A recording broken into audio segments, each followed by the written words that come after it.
Mamaya na, matutulog muna ako dito. Wala pa akong tulog eh.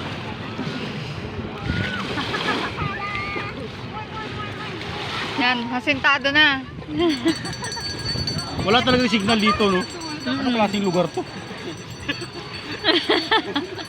Dapat ginawa niyong mermaid yung ulo. May tubig eh. Lagyan mo na ng bra. Oo, bakit ng bra?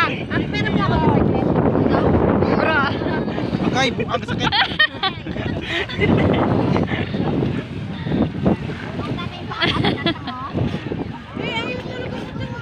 Ayan, mamagod dito.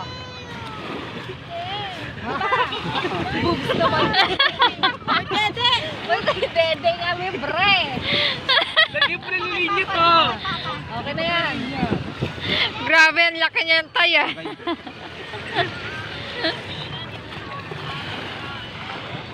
Diba? Tama yung mga chicks niya, nakalagay sa cellphone yung mga picture. Chicks niya, Gusto mo kahit ilibing kita dito?